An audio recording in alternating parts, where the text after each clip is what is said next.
ถ้าเราจะบอกคุณว่าจีนกำลังใช้กองทัพกระต่ายเพื่อต่อสู้กับทะเลทรายที่กำลังลุกรานประเทศคุณจะเชื่อไหมคะหลายคนอาจจะคิดว่ากระต่ายเป็นสัตว์ที่ทำลายพืชพันธุ์แต่ในโปรเจกต์เปลี่ยนทะเลทรายให้เป็นป่าของจีนกระต่ายเหล่านี้คือวิศวกรตัวน้อยที่ถูกส่งไปทำภารกิจระดับชาติวันนี้เราจะมาหาคำตอบกันค่ะว่าทำไมต้องเป็นกระต่ายจีนเริ่มแผนการนี้ตั้งแต่เมื่อไหร่และผลลัพธ์ที่ได้มันคุ้มค่าหรือกำลังจะกลายเป็นหายนะทางธรรมชาติครั้งใหม่กันแน่เตรียมพบกับเรื่องราวสุดทึ่งของการเปลี่ยนผืนทรายให้เป็นพื้นที่สีเขียวด้วยพลังของธรรมชาติค่ะ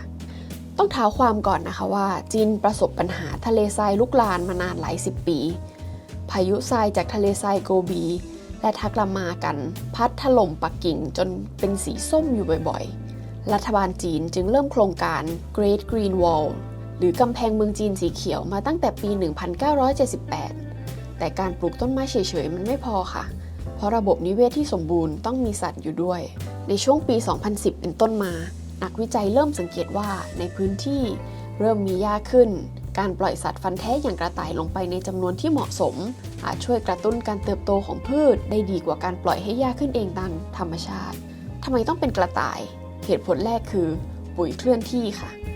มูลของกระต่ายอุดมไปด้วยไนโตรเจนและสารอาหารที่จำเป็นต่อดินทรายที่แห้งแล้งเหตุผลที่2คือการพรวนดินพฤติกรรมการขุดรูของกระต่ายช่วยให้อากาศและน้ำซึมลงไปใต้ชั้นทรายได้ลึกขึ้นช่วยให้รากไม้แข็งแรงและเหตุผลสุดท้ายคือการแพร่พันธุ์เมล็ดพืชกระต่ายจะกินเมล็ดหญ้าและถ่ายออกมาในที่ไกลๆทำให้ทุ่งหญ้าขยายตัวได้เร็วกว่าการล้อให้ลมพัดไปเองนี่คือการใช้ nature based solution หรือการใช้ธรรมชาติบำบัดธรรมชาติที่ชาญฉลาดมากปัจจุบันในปี 2026 ผลลัพธ์ที่เห็นชัดที่สุดคือ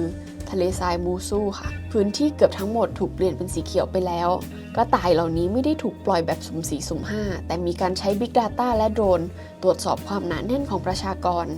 นักวิทยาศาสตร์จีนพบว่าหากคุมจำนวนกระต่ายให้พอดีกับปริมาณหญ้า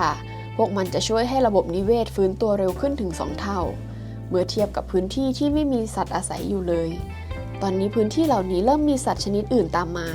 เช่นสุนัขจิ้งจอกและนกนักล่าซึ่งเข้ามาช่วยควบคุมประชากรกระต่ายตามธรรมชาติค่ะแต่ทุกเหรียญมี2 ด้านปัญหาที่นักนิเวศวิทยาทั่วโลกกังวลคือบทเรียนจากออสเตรเลียในอดีตที่ปล่อยกระต่ายจนล้นเมืองและทำลายกสิกรรมจนพังพินาศในจีนเองก็เริ่มมีปัญหาในบางจุด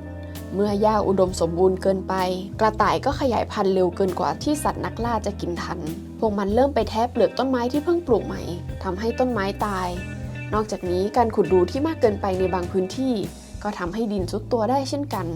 รัฐบาลจีนจึงต้องมีหน่วยงานคุมกำเนิดและจัดการประชากรกระต่ายอย่างเข้มงวดเพื่อไม่ให้วิศวกรตัวน้อยกลายเป็นศัตรูพืชเบอร์ 1แทนการปล่อยกระต่ายในทะเลทรายของจีนคือบททดลองทางวิทยาศาสตร์ที่ยิ่งใหญ่ที่สุดชิ้นหนึ่งของมนุษย์ค่ะ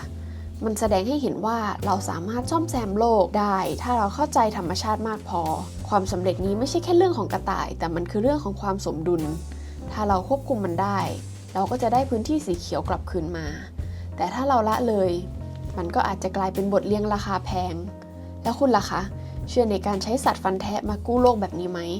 คอมเมนต์บอกเราได้นะคะถ้าชอบสาระลึกๆแบบนี้อย่าลืมกดไลค์กด subscribe และเป็นกำลังใจให้พวกเราด้วยเจอกันคลิปหน้าสวัสดีค่ะ